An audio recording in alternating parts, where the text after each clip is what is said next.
It is Circa tonight, powered by our friends over at SharpStack. Matt Brown, Stephen Andress, playoff edition, maybe even a little bonus coverage here is we're in the college football playoffs as well. We got to kick off here about a half an hour away. And so, Stephen, we'll even give some thoughts and the latest lines out there on that as you sit in the beautiful Circa Sportsbook there in Kentucky. And, man, I am excited, glad we made it to here, and I think there's some interesting handicaps. Yeah, absolutely, including with that college game tonight between Ole Miss and Miami. But as far as NFL wild card weekend, Matt, I think my wide-angle lens view is that the time for edges may be over in the NFL, and I think a lot of the bets we might make this week and perhaps the rest of the way are going to be really rooted in what our beliefs are of this team, what our opinions are of this team, and perhaps really digging into some matchups under the hood of these games. Yeah, no, absolutely. I mean, it is, for the most part, a really interesting breakdown of the two conferences. I mean, if you look over on the AFC side, not a lot of powerhouse offenses and a whole bunch of really good defenses. And then it's kind of, you look over on the NFC side, you do have some really good offenses. And then there, of course, some decent defenses along the way in there, including the number one defense in most categories out there in the Seattle Seahawks. And so we'll break each game down top to bottom here and give you all of the thoughts, all of the bets, all the stuff that we hate, and all the angles that we're looking at to possibly get into the account sometime between now and when this stuff gets going on Saturday. But, Stephen, we do have two teams that won't be in action, the aforementioned Seattle Seahawks and then the Denver Broncos. They do get the number one seed. They get the bye. So if you kind of go in and you start to look at these futures odds and you're wondering, man, I wasn't in love with the Broncos. Why are their odds so low? Or, man, that Seattle Seahawks offense certainly sputtered at times. Like, what's up with these odds? Remember, they play one fewer game. They are already in the second round of the playoffs. And so that factors into the odds whenever we look at the futures odds as well. So, good on them for earning those spots. I'm still not in love with the Broncos. We'll see how that all shakes out and who their matchup is in the second round. But they're a team that I kind of targeted to want to play against. I think my mindset is still kind of there with all of that. Seattle remains an enigma wrapped in a mystery for everything with them. Look great at times, look like absolute garbage at others. Yeah, I think my belief in the AFC is that it's pretty flat, and I think you can make an argument for any 6 of the 7 AFC teams to make it to Super Bowl 60, and I wouldn't call you crazy for it. The one I'd call you crazy for is probably the Pittsburgh Steelers, but that doesn't mean I don't think they're potentially live to win at least one game this week as well, so we'll get to that. On the NFC side, I do think that there are tiers here. I think that the Rams in Seattle are still in that top tier like we talked about a lot this year. And then there's kind of that second tier that maybe the Eagles and their dominant defense can help them make a run despite the issues with that offense. And then you have some of these teams at the bottom like the Carolina Panthers where I just don't think they have any shot. So I do think it's a good year to try and go price hunting here. Try and find, if you're talking about Super Bowl exactas or Super Bowl matchup bets, maybe just some straight up conference championship bets, I think it is a good year to maybe pick a third or fourth choice on the odds board and see if they can make a run. If you don't think you can wait until Saturday night or Saturday afternoon, I understand. Well, good for you. There is a college football playoff game that's going to be kicking off here in about 40 minutes. The Miami Hurricanes and the Ole Miss Rebels coming to you from State Farm Stadium over in Glendale, Arizona. This is currently 3 at most shops, except my screen just lit up there, Stephen, at Circa behind you. 3.5 now in favor of Miami. So the hooks are showing back up in this game. There were hooks available earlier in the week. People were scooping them up on Ole Miss, and then now it seems like the money coming in here late on Miami. The total 53, prevailing 53.5 is available out there as well. A really, really interesting game as we had Miami as a dog in the first couple of games. Now they switched to the favorite role. Ole Miss, of course, all the coaching stuff going on with them, all the stuff going on behind the scenes with Lane Kiffin leaving and hiring Golding, and then will the offensive coaches be able to help out or not? And we have all kinds of craziness going on there. That being said, they go out, They beat Georgia. They earn their spot here in this, and they are going to kick off as 3.5 point dogs. Well, I mean, I shouldn't say that. We have 40 minutes to kickoff. We don't know exactly where this is going to end up, but a really interesting game. Trinidad Chambliss has been nothing short of fantastic for this Ole Miss squad, but man, this Miami defensive line is a different animal that's going to be heading into town for him. We saw him on the move a ton against Georgia. I imagine that's going to be the case here again with Miami, with those fearsome guys. There's a couple of those dudes that are going to be in the NFL. Not only in the NFL, they're going to be first rounders. And so I like the 3 with Miami. I think this is where the pixie dust kind of wears off with Ole Miss. I do believe that Miami, with the a little bit more experience with Carson Beck at quarterback and all of that, like I do believe that they will prevail in this thing, but it's not a super strong opinion. Ole Miss has proven me wrong already a couple times in the playoffs here.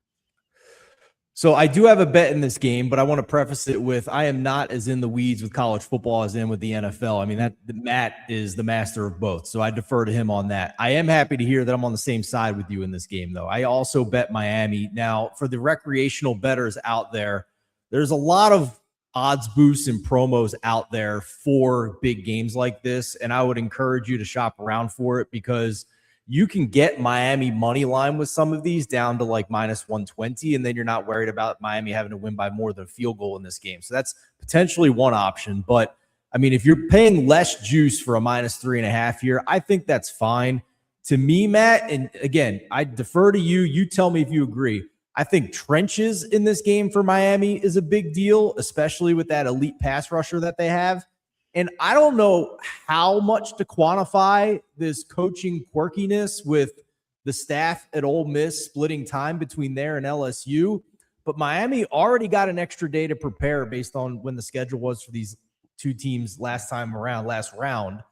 This is just weird, man. Like I don't know how to quantify it or how much to value it, but it's anything but ideal for the game planning of this game against Miami. No, for sure. And to be completely transparent with everyone, I have a 3.5 and a 3 in my account because when this opened at 3.5, I jumped on it, Steven, because I thought this thing might kick at 6 because I thought Ole Miss and LSU were done playing nice with each other. And so I didn't think that the coaches were going to be able, any of the coaches were going to be able to be there for this game. Now we know the wide receiver coach and the running back coach did not make the trip.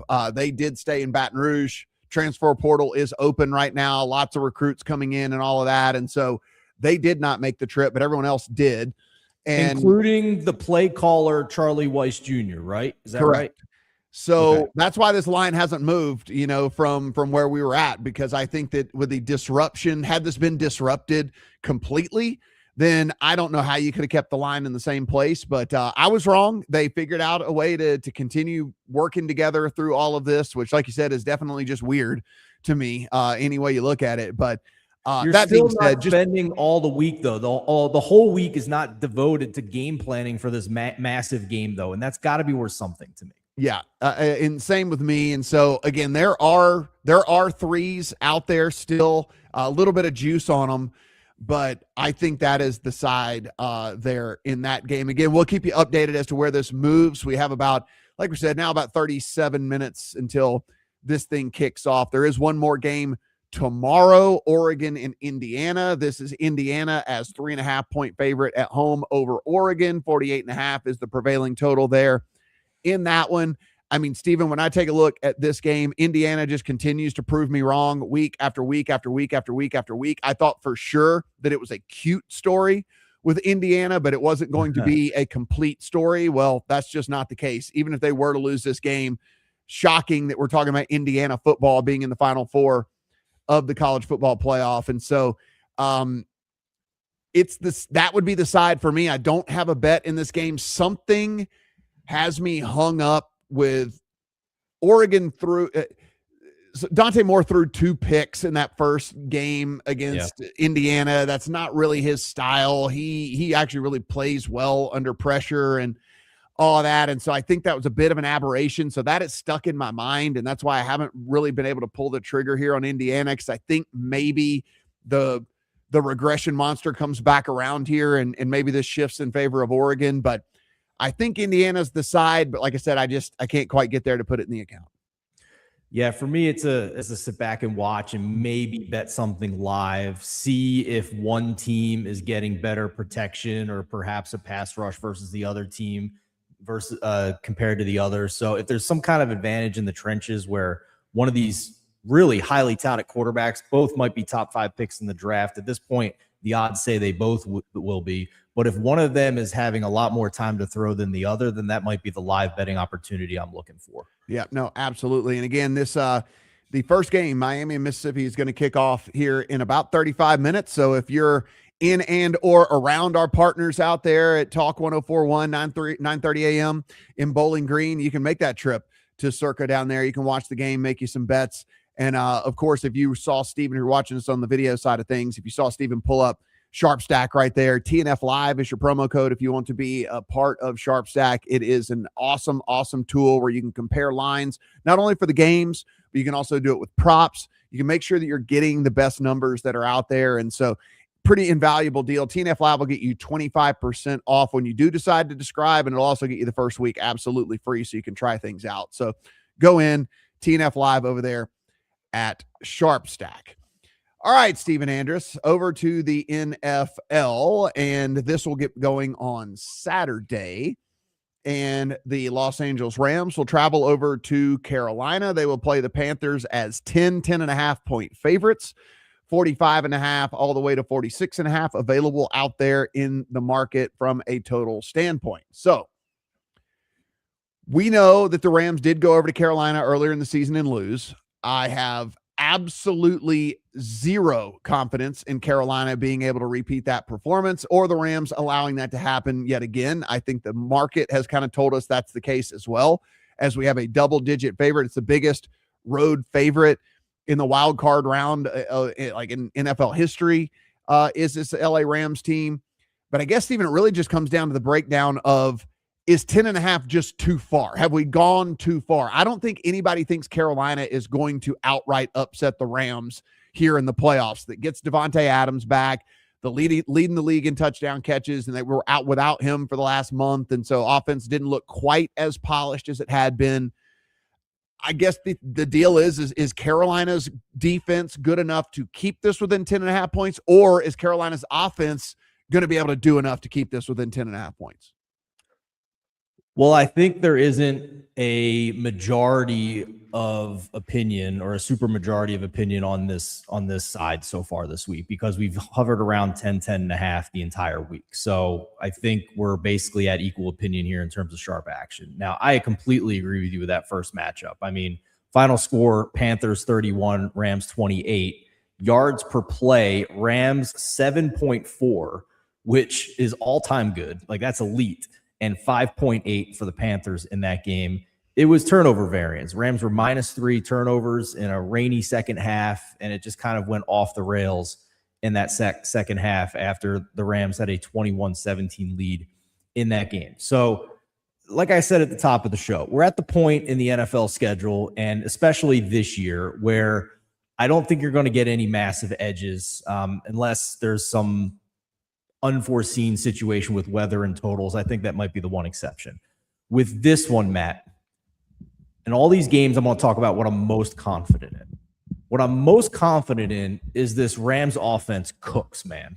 And I'm very confident that the Panthers defense has taken a step back in the second half of the year. If you look at some of the numbers they put up in the first half and then down the stretch here, they've really kind of fallen off a little bit. So I felt that in the early part of the week, I would be interested in this total. I thought the total was a little low at 46.5 for a Rams game. And then I saw the early week forecast had a lot of rain in the forecast in Charlotte for that. But it started to clear up a little bit from the early week forecast, where the winds may be starting to die down by kickoff. The precipitation chances have gone from like 80, 90% down to maybe like 20 to 50%. So it is not a done deal that this is a rainy game or a heavy rain game in Charlotte. And if that's the case, it only makes me more confident in the Rams offense. So a couple different ways I played this. Number one, I like the Rams team total. You can either pay the juice at over 27.5, like -130 juice. If you want to go 28.5, you can pay less juice on it. But I'm very confident the Rams score in this game, Matt. And then hat tip to my buddy Evan Scrimshaw, who likes to play this angle, especially in the playoffs. The Rams are about even money plus 110 to score 4 touchdowns in this game. But their kicker is plus 150 to have 4 extra points, which as the favorite doesn't really make a ton of sense. The prices, I think, should be closer on those two things. So the Rams kicker, I bet, to have 4+ extra points, over 3.5 extra points, at better than plus 150 odds for this game. Getting a little creative for the NFL playoffs, man, but those are my 2 plays. It's all about the Rams offense for me in this game. Yeah, the interesting thing here about this one is, do you believe that the weather is going to play any sort of factor in this game and limit anything? Because, you know, I kind of saw a little bit different than you. I saw that it still looks like it's probably at least a 50-50 chance of rain, and the winds are at least going to be 10 to 15 sustained, maybe some gusts up into the 20-mile-an-hour range. Like, that's on the borderline of affecting an offense. It's not like red flag area, but certainly within something that we'd want to at least somewhat recognize. And if I think that's the case, then maybe I'm not on this bet. But if I don't think that the weather is going to be that big of a deal, or if it starts to clear up, again, we still have 2 days until this thing kicks off. Puka Nacua, and I understand it's listed high, like market low and 90.5 yards out there on Puka Nacua. Like, Puka Nacua and Matthew Stafford have this unbelievable connection that you can't even like quantify really at this point. And he is going to get to 90. He's going to get to 95 plus yards in this game, as long as it's not a weather game. Like, he is going to go out and he is going to toast this secondary. There's no doubt in my mind that that's going to happen, so long as we're not talking about stuff that's crazy from a weather standpoint. If we look, this is a Rams offense that had the 4th most explosive passing plays in the league all season long. If you go over and you look on the defensive side of the ball and what they're going to be going up against, you see a team in the Panthers that is league average, kind of like as far as giving up explosive plays, but over the last month of the season was certainly a little bit worse in that category. And now you bring in maybe the best and most lethal combination for that there is in the league in Matthew Stafford and Puka Nacua. I think this is like, I get, it's a high number. I know 91 yards is a lot of yards. I don't think it's a lot of yards for Puka Nacua against this defense. Yeah, I don't hate it. There have been weeks recently, granted Davante Adams didn't play in those games, where his prop for receiving yards was triple digits, wasn't it? Am I remembering that correctly? Yes. So, yeah, I do think you're getting a discount here, maybe for weather, maybe for Davante Adams coming back, but I don't think they're going to scheme less targets for Puka Nacua. The other side of this, too, is that one of their tight ends, Terrence Ferguson, is banged up. That could mean that they run fewer 13 personnel, which would get Puka and Adams on the field at the same time more often. Not that Puka's coming off very often anyway, but it doesn't hurt for sure. The other wide receiver angle I wanted to bounce off you, it's kind of an uncorrelated same-game parlay here. I'm seeing Davante Adams at over under 4.5 receptions in this game. And if we go under receptions and over yards and an anytime touchdown on him, you can really start like gaming the same game parlay machines here for these uncorrelated situations. Just on the angle, maybe that first game back, maybe they get out to a big lead, maybe limit his snaps if they're out to a big lead, but he's going to be on the field for every goal to go near the end zone snap because he led the league in touchdown catches this season. So that's another one I was kind of playing around with and thought about just throwing some, pizza money on something like that. Yeah. There's also going to be bets out there, receiver to lead the playoffs in receiving yards. There's going to be all that. Like, Puka Nacua's projections, Steven, are 20 yards higher than any other receiver in the playoffs. And so it's not the greatest price in the world, but the odds of him being the leading receiver, especially when you consider kind of how these other offenses function, right? It's like, it's only Nico Collins for Houston, but they are not near as efficient as the Rams are. the Eagles split between A.J. Brown and Devontae Smith. You never know who it's going to be for the Packers. You could never even bet anyone over there on the Packers, right? I mean, there's 2 to 3 different legitimate options in Jacksonville now. I mean, like it's never going to be Ted McMillan, right? Like it's Bryce Young is never throwing for 350 yards against the Rams in this game again. It's just, and so I think when you kind of like really crunch it down, I mean, it would take almost not a career game, but it would take like a very big outlier of a game for somebody to have more yards than Nacua this week, in my personal opinion. Completely agree with you, and you're in good company as well. Our friends over at 4for4 Fantasy Football that host us on Twitter and YouTube, their projections guru has been one of the most accurate in fantasy football over the past decade, John Paulson. He's put out his wild card projections. He still does that even though the fantasy football season is over, which is great. And he's got Puka Nacua number 1 this week in receiving yards, and it's even more than you thought. The next closest receiver is 27 yards behind him in the projection in Nico Collins. So as long as Puka Nacua is alive in the playoffs, I mean, he's going to be number 1 by margin in terms of these wide receiver projections each and every week. And to your point, sometimes the favorite is the value, Matt. It's not always the second tier or the long shot. Sometimes the favorite is the value in these betting odds. The other, and we'll move on here, but the other cool thing about that is the first game of the week, right? So if he does have a very nice game, you could almost like mini hedge if you wanted to. I mean, like if he has a 98-yard game, well, I mean, if you are winning a decent amount of money and you get to the final game on Monday night, you can just bet Nico Collins over on his receiving. I mean, you can there's ways to like mini hedge that if you wanted to as well, considering it's the first game of the week. So all kinds of cool angles that you can play into that one. As for me, listen, I'm laying it or walking away, but my only problem here, Steven, and this is something that this is the only game where this applies.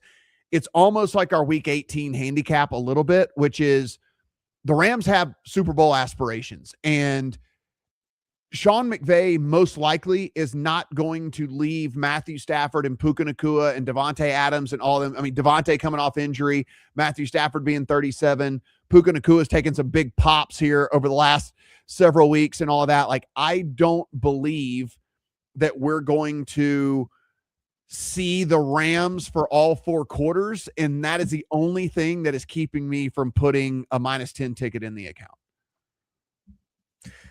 Yeah, I mean, it's the playoffs, right? I mean, it's not like the Panthers are going to stop trying in the 4th quarter if they're down big. I mean, it's 10.5. The back door is always open here for sure. So it's a point well taken. And again, if enough people who the market respects thought this line was wrong, it would have went past 10.5, and we've just stayed basically around this hook the entire week.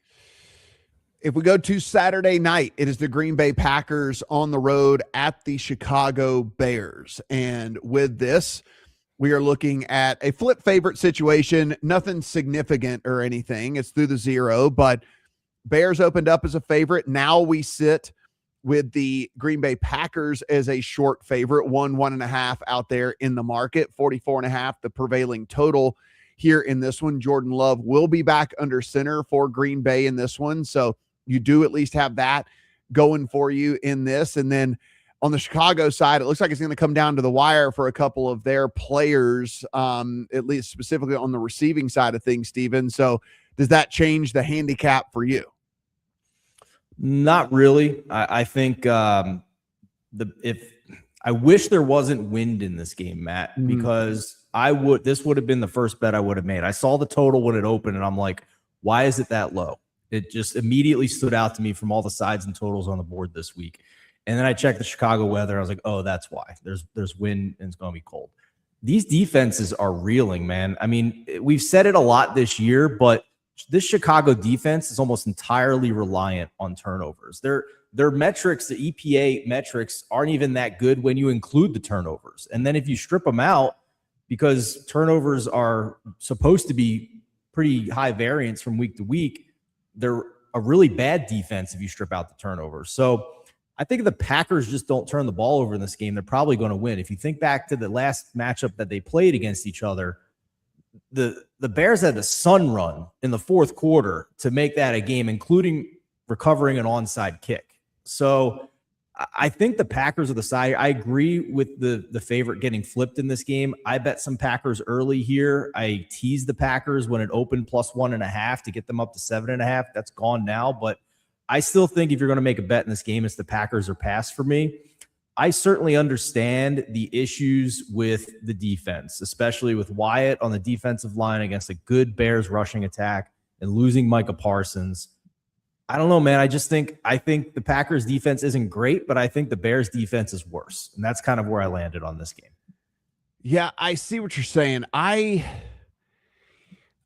kind of want to bet the Bears, but haven't yet. I think that there is a world that exists where the Bears have enough success on the ground because of the weather conditions that you were talking about that we will look up, and this is going to be a very sloppy, very ugly game in which they somehow figure out a way to get it done. Green Bay, 22nd in DVOA against the run on the season. And that, again, part of the season, they had Micah Parsons out there.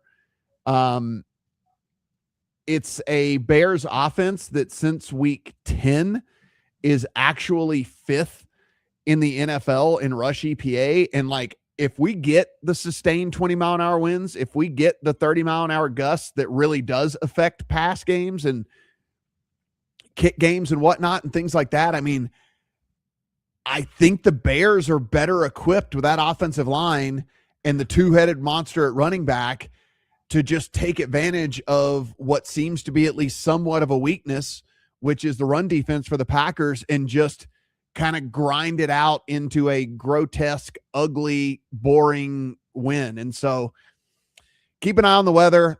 If this all holds, I'm probably going to be holding a Bears ticket, actually, because I think that they are better equipped to handle a bad weather game than are the Packers. I have a rebuttal to that.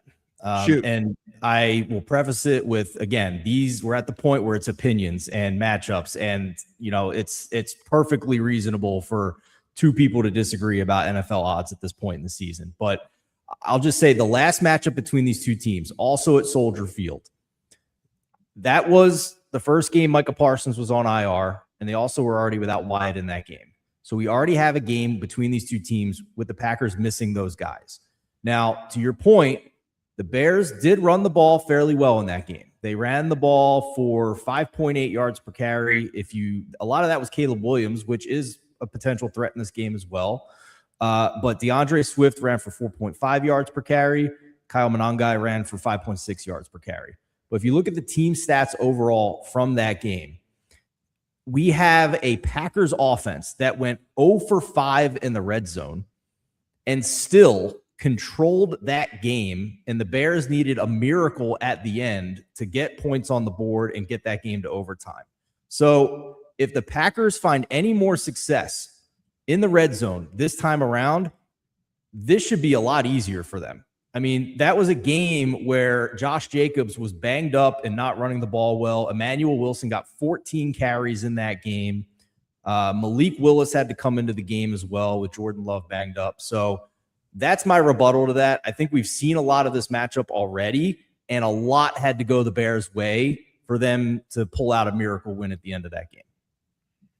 Yeah, I mean, we could definitely go there with that, but it's like different game situations, different circumstances, different everything, right? I mean, it was windy though. It was a cold, windy game. Neither team, and that's the other thing. Like, this is me playing devil's advocate. I'm not sure I believe it, but just a theory here. If it's that windy, doesn't that help the rush D for both teams because they trust that neither team's going to be able to be that efficient on deep balls in the passing game? If there's that much wind going on in Chicago where you can commit more guys to the box and risk one-on-one on the back end. I don't know, but that's where my head goes with it. Yeah, I mean, again, it's tough. It's fine. I mean, I look at it like this. If we're looking at what I believe to be the better team equipped for this right now. I mean, remember, Josh Jacobs has been banged up too. Like, this is a guy who's, and I know I saw the quote, best I felt in 6 years. Oh, really? Okay. Yeah. Come on, man. That's how I know for sure it's not the best you felt in 6 years. If you have to proclaim it's the best you felt in 6 years, like, I know that lets me know right off the bat that is not the case at all. With this, I think honestly, I think there's a coaching advantage on the Bears sideline as well. I think both coaches have an offensive advantage, and I have questions about the defensive coaches. I will give you that. Like, the play calling should be, that's why I said I wish it wasn't windy here, because I would have smashed the over in this game. I think both teams could score if you take out if this game's in a dome. I mean, there's no way this total doesn't start with a 5 with the state of these two defenses right now. So LaFleur is, I mean, like, LaFleur has proven to me to be, I'm not going to say fugazi, but like he is. I think he's a good play caller. Some of his game management stuff and play calling stuff at certain different times and things and stuff like that is very, very confusing to me. Conservative on leverage downs, maybe a little bit. Yeah, there's that. There's like the decisions of where it's like you just completely forget that you either have a pass and or run game. Like, there's like times where you'll just like run 7 times in a row or pass 7 times in a row, and all of that is just I don't know. Like I said, it's not a strong opinion for me, but I'm pretty sure if this weather holds, I'll take a shot on the home team here that I think is better equipped to deal with the weather and all that. This is Circa Tonight, powered by SharpStack. Matt Brown and Stephen Andress. I here in Las Vegas, Stephen there at the Pretty Shiny Book there in Kentucky. Of course, it's Circa Sports. Stephen, I was at the book last week. We crowned some millionaires. We made some people multimillionaires and all of that, which was super fun as well. Circa, the host of the largest legal sports betting contest in the world. And so I'm sure if you head to Circa Sports in Kentucky, they will be running some promos and things like that to get you out to Vegas to sign up for that this coming year, where prize pool in Survivor, Stephen, I mean, I guess at this point, we probably have to just assume 20 million. I mean, it's 18 this year, right? Yeah. And they're always looking for ways to break it. So wouldn't shock me in the least if we break the record for the largest Survivor pool. On Sunday morning, the Buffalo Bills will head to Jacksonville, and they will play the Jags as 1.5 point favorites, except behind you there at Circa, which is the only pick 'em out there in the market. It is 44.5, the prevailing total. 51.5, the prevailing total out there in the market here on this one. So, Stephen, probably my biggest adjustment of a team over the course of the entire season was Jacksonville Jaguars. I got them as high as 5 in my power ratings. I think that that's fair whenever you look at what this team brings to the table. The defense has been a top 10 defense. The offense has been a top 10 offense. I think Liam Cohen has gotten better at coaching. And I also believe that the addition of some of these weapons, where they trade for Jacoby Myers, they get Britton Strange back off of IR, they started using a 2-headed monster in the backfield, all these different things have equaled a pretty well-rounded, pretty balanced team. But the only problem here is the guy that's going to be taking the snaps on the other side is the best quarterback in the playoffs. He is, and that's always the fear, that he just goes Superman. But what are the Bills if Josh Allen is even a little compromised? And I know that all these insiders are saying Josh Allen's fine, but this is still a guy who could not move the ball on the Philadelphia Eagles until the very last minute. Got an X-ray after that game. Got an X-ray at halftime the week before against the Cleveland Browns and didn't scramble at all in the second half of that game. Maybe the week off helped him after taking one snap week 18, but if he's even a little compromised, there's not enough around him on this year's Bills team to make up for that, I don't think. And this injury report for this defense is pretty dire. Now, it's only Thursday, so there's still time for these guys to get full participants in and whatnot, but When I go down this list and see so many guys, LP or 2 times DMP, this is far from a defense that's going to be 100% in this one. So, we're talking guys like their defensive tackle, Daquan Jones. When you look at the splits when he's on and off the field, are pretty stark. Their linebackers, Terrell Bernard was 2 times DMP. Shaq Thompson, 2 times LP with a neck. And their safety, Jordan Poyer's got a hamstring. On offense, they have Ty Johnson, their pass-catching running back, Josh Palmer, Dalton Kincaid, still 2 times limited for really who's been Josh Allen's number 1 target in this offense for a lot of the season.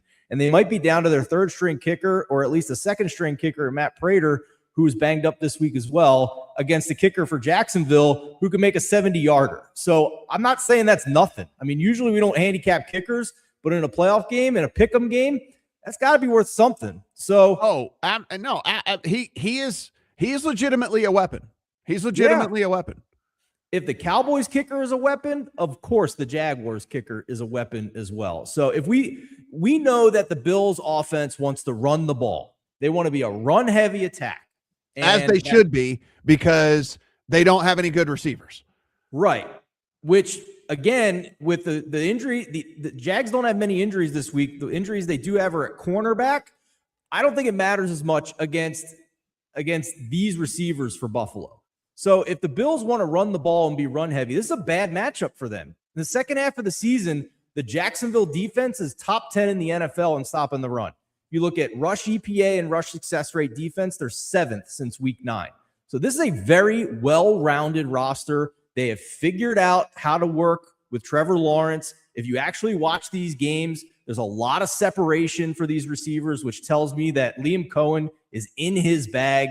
This was Jags money line for me early. I didn't understand why it was plus money, and anything minus 110 or better is just fine for me for this game, Matt. Yeah, I'm kind of the Jacksonville flag bearer here in Las Vegas. I've got Jacksonville futures. I've got Jacksonville exactas. I've got Jacksonville everything, every which way but loose. I think in a wide open AFC that there is absolutely no reason that this Jacksonville team, if they get past Buffalo here in this game, could not win the AFC. I do not believe, I think their toughest matchup, Steven, might be this week. This might actually be if they get past this, I think everything moving forward is probably better for them. I was worried that the streak they were on in the second half of the year was a lot of weak schedule. And then they went into Denver and smashed the Broncos in Denver. And I was like, okay, all right. It's not just an easy schedule. That just wasn't a win for the Jags. That was a statement. That game was never really in doubt at Denver. So I don't think this is smoke and mirrors or a weak schedule. And again, if you look at the second half of the season from week 9 on, and I'm going to take week 18 out because Josh Allen didn't play that game, and you look at EPA plus CPOE composite score, Josh Allen's number 3, Trevor Lawrence is number 4, Matt. This is a total turnaround for this offense. They are legit, and I think they're going to make a lot of noise in these playoffs. San Francisco 49ers on the road at the Philadelphia Eagles. This is out to 5.5 at some spots out there. All Eagles money coming in, just absolutely flooding in here in this one. Steven, I think the Eagles might be the sleeping giant over in the NFC in a very loaded, top-heavy conference over there. But if you start to look, this defense has played great all season long. They are absolute studs when it comes to eliminating splash plays. They are absolute studs when it comes to limiting these guys getting explosive runs on them and all of that. And if you always have to put together long, monotonous, almost perfectly efficient drives, then that's very tough to do. And guess what? That's San Francisco's offense. If you look, they are one of the worst explosive play teams in the NFL. They don't have any receivers that do that. That's just not what they do. They throw to McCaffrey out of the backfield 60% of the time. They throw to their tight end tons. they don't have anybody that stretches the field. Pearsall's the only guy, and he's always hurt. And so you have a team that almost has to play perfectly on offense in order to be really good. Now, they are very efficient and were very efficient all year long. Shanahan's awesome. But I think you meet your maker here with Philadelphia, who just does not allow that to happen. And so long as this offense doesn't just completely do a no-show, I think the Eagles make a statement here against the 49ers. I think I mostly agree with you. Full transparency to the audience, I am a 49ers fan, and my initial reaction when I saw this getting betting out early in the week was, okay, people want to bet on the Eagles in this bad Jalen Hurts season that we're seeing. You know, maybe I'll have interest later in the week on the Niners, get Ricky Pearsall back, get Trent Williams on the offensive line. Yeah, I don't think they're getting those guys back.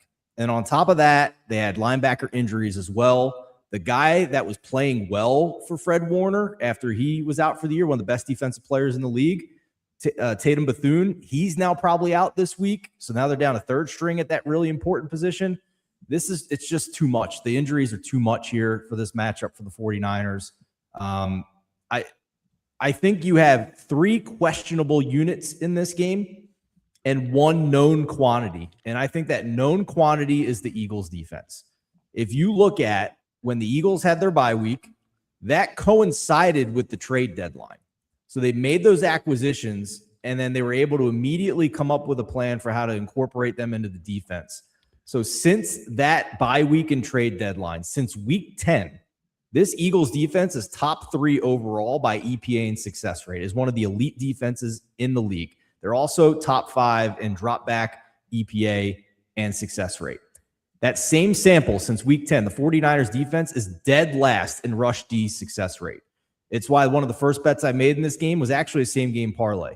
It was Saquon Barkley to score an anytime touchdown and under 44.5 at plus 320. Because I think the 49ers defense is bad, and I think they're going to give up, a lot on the ground here. But I don't think the Eagles are some high-powered offense still. The Eagles since week 10 are still a train wreck. They're 20th and 25th in overall EPA and success rate on offense with Jalen Hurts at quarterback.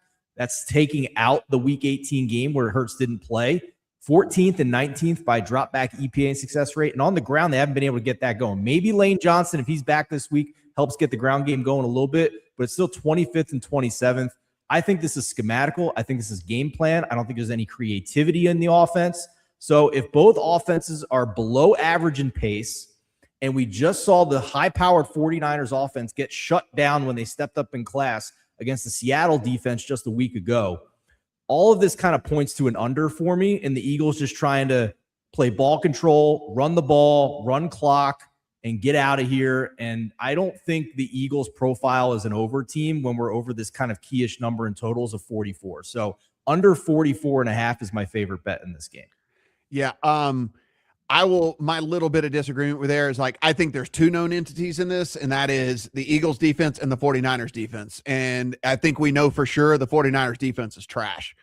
We have seen that over and over and over, repeatedly. And so I should clarify. I mean, we know for sure there's 1 good unit in this game, no matter who they play. That's what I'm saying. And I think that we know for sure there's 1 bad, no matter who they play, and that's the 49ers as well. Yeah. This defense has been putrid all season long. So Eagles make a statement here. I think we start to remember that, oh yeah, they're the reigning Super Bowl champions. We're 1 minute away from kick in the college football playoff, Miami and Ole Miss. This is 3.5 across the board right now. 2 juice. Let me correct that. There are 2 really heavily juiced 3s, 3.5 everywhere else. 52.5 is our total here in this one. I have a 3 in the account. Steven has a 3 in the account in favor of Miami.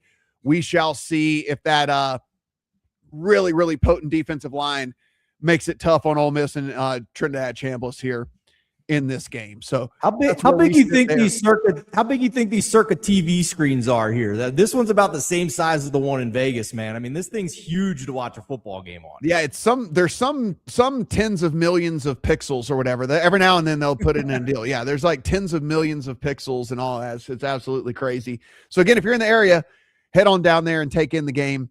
Should be a great time. The Sunday evening game, the LA Chargers against the New England Patriots. This is 3.5 in favor of the Patriots at home over the Chargers. 46, the prevailing total.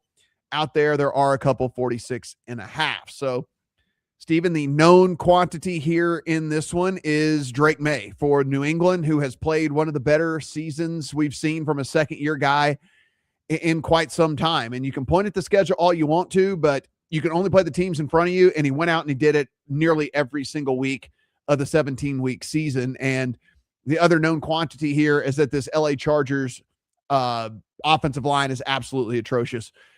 Justin Herbert was under pressure on 47.3 of his dropbacks. Nearly every other dropback, this guy is under pressure. Like, something's got to give. I know he is amazing. I can't even imagine what he would look like this year behind a good offensive line. But the fact of the matter is he's not behind one. And I just don't know how they can keep dancing through the raindrops here, Steven. I mean, it's like, if you are running for your life every other snap, every other drop back, I just do not think that is a formula for success. One day, perhaps in the multiverse, Joe Alt and Rashawn Slater will stay healthy at tackle for the playoffs for Justin Herbert, and we might see what his ceiling is. But that day is not Sunday night. So this line, this spread has not moved all week. Now, today, limits go up. There's a little bit of interest in the Chargers plus 3.5, but we're talking about going from minus 110 juice to minus 115, and that's not at every shop. So this is like a correct line to me. And I thought about betting the over in this game because if you look under the hood, both defenses are good against the run. Now, the second half of the season, there's a little bit of noise with the Patriots metrics, but I think a lot of that was because they're missing Milton Williams, who's one of the best run-stopping interior defensive linemen in the NFL. When he was in there, this was an elite run-stop unit. So I think we have two pass funnel defenses here. So if I'm going to play anything, it might be the over 46.5, but I'm probably not. I'm just saying if you want to have a bet on this game, that's probably what I would play. Just because the Patriots don't have much of an edge rush doesn't mean they don't have a strong interior pass rush with Milton Williams and Christian Barmore, which is still an issue for Justin Herbert. And it might be a worse issue than facing edge rushers in this game, Matt.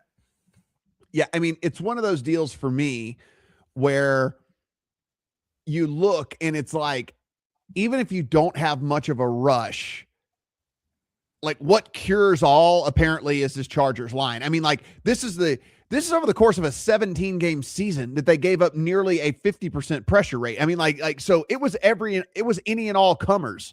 You know what I'm saying? That like it was probably worse in the sample without Joe Alt. Right. Stands the reason, right? And so it's just kind of like, it cures all ills here. And so even though I don't love the Patriots pass rush really at all, I kind of wonder if it's not going to matter. And I mean, that's just crazy to say, but I kind of wonder if it's not going to matter because these guys are so bad. Yeah, this is such a hard cap because the Patriots have played like one of the 5 easiest schedules since the merger. Shout out Rich Ryan for giving me that stat. I think you have to believe in Drake May at some point. He's had amazing metrics, and even if you adjust for schedule, he's had an amazing season. But what happens when he faces a really good game planner in Kevin Minter, the defensive coordinator for the LA Chargers? So I don't know, man. This one's confounding to me. I mean, if we were at 3, I might want to bet Patriots. If we were at 6, I'd probably want to bet Chargers, but we're just hanging out in this zone right now. And I think this is probably the one game where you gain a lot of information watching the first quarter and seeing how protection's holding up for Justin Herbert, if at all, and whether or not Drake May's having a little bit of trouble with a good defense for the Chargers here. I do want to just point out a couple of things with the injuries here. There's kind of an illness going around the offensive line for the Patriots. I don't think it's going to stop them from playing this week, but 3 offensive linemen were on the injury report with illnesses and missing practice at different degrees. Their left guard, Jared Wilson, was also back-to-back limited with a concussion. So we'll see if he clears. And then the defensive tackle, Tonga, was still back-to-back with a DNP with a foot. So the Patriots don't have a clean injury report, potentially cluster illness on the offensive line. There's another reason that kept me off of them, even though I do tend to think the matchups are a little bit better for the Patriots in this game. So it's something to keep an eye out for. And this could be just playoffs and rest, but it's one thing to keep an eye out for on Friday. The Chargers starting running back Omarion Hampton was back-to-back DNP with an ankle. Kamani Vidal is the backup there, so might want to keep an eye out on that as well. If Hampton were to miss for whatever reason, then Vidal becomes an interesting prop play if you are keeping an eye on it and getting to it quick. Yeah, just for clarification purposes, I don't have a play in this one. I would bet the Patriots at 3. So okay. if that were to come to fruition between now and when this thing kicks, then that would be a position that I'd be willing to take in this one. So Monday night, we get the Houston Texans on the road at the Pittsburgh Steelers. This is 3 in favor of Houston. 38.5 is our total here in this one. Steven, field goal goes in. We'd be talking about the Ravens right now. Instead, it is the Pittsburgh Steelers who move on, and they get greeted by the best pass rush and the most pressure in the entire NFL. And not only do they get greeted by one of the highest pressure rates in the NFL, they do that without having to blitz. So they keep everybody in coverage. They do it with the front 4, 2 different guys with double-digit sacks, a massive pressure rate percentage on the season. And DK Metcalf is going to be back for the Steelers, but he's going to get the Derek Stingley treatment. I think we saw what this offense looks like this last couple of weeks without DK Metcalf, and there's just not much to love about it. I don't know, man. Like, it's a soft 3. Like, we might get a 2.5 in this thing. If we get a 2.5 in this thing, I'm going to break my finger betting the Texans.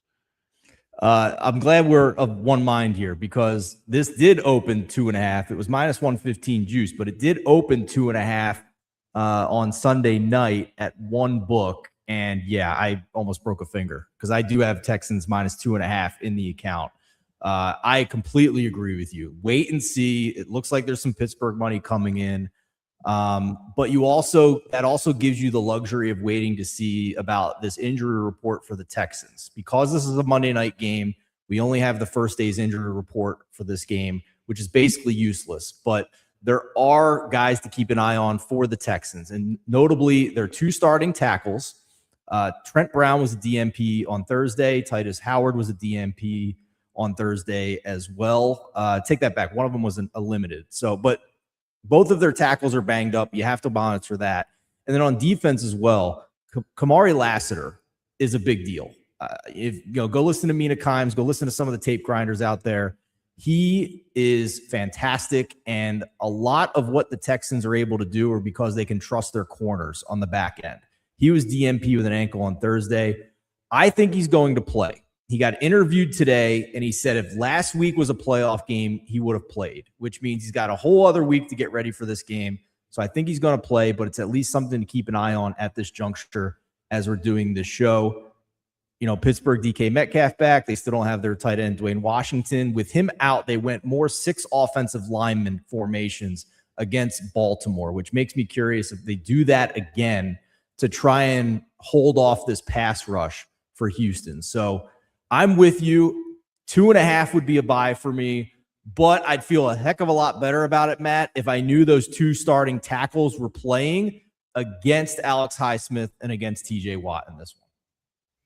Yeah, I mean, I look at it from a standpoint here of I think that whenever you look at what they do, so let's just assume that Derek Stingley is going to be able to do what he's done to basically every wide receiver one that there is, which is kind of almost eliminate them from the game. Well, we've seen for the last couple of weeks what they just default to, Steven, which is like they just throw 10 passes out of the backfield to Kenneth Gainwell. They literally, like, Kenneth Gainwell just gets dump offs like left and right and left and right and left and right. Well, guess what? The Texans defense has the speed to get those guys and eliminate all of that. Like that is not going to be something that we are worried about in the least bit. Like there is almost no threat of explosive plays from Pittsburgh if DK Metcalf is not the dude that's on the receiving end of that. And even with DK Metcalf out there, they were still had one of the lowest explosive play rates in the entire league. And so I kind of just look at this and say, you know, you're 27th in the NFL and getting chunk plays. Your guy the only guy that's really capable of getting them for you is likely to be blanketed by one of the best corners in the entire NFL. Yep. And your backup plan is to just spam a running back out of the backfield. Like, I do not think that is a formula for success. Like, I just do. It's not against this defense, man. So I think it might be very low scoring and ugly because I don't love Houston's offense. I understand we're at a 38.5 total, and I probably would only play the under if I was playing it. But I think at 3 is fine. I think 2.5 is a great play on Houston. Success rate. Love this metric. For those that aren't familiar with it, it measures if a play is successful for every down of a game. A success is determined by getting 50% of the yards required on first down, 75% of the yards required for a first down on second down, and then all of the yards required for a first down on third or fourth down. The second half of the season, the Texans defense is number 2 in the league in success rate allowed, behind only the Denver Broncos. The Pittsburgh offense is below average on a down-to-down basis, 18th in the second half of the season from week 9 on, Matt. And if you watch that make-or-break game on Sunday Night Football against the Ravens, can you tell me why you think they won that game? Because to me, it's very clear that the Ravens had friendly fire and lost multiple players on defense in that game, most notably Kyle Hamilton, and busted coverages were the reason Pittsburgh was able to score in that game. Yeah, I don't think that's really repeatable against the Houston Texans.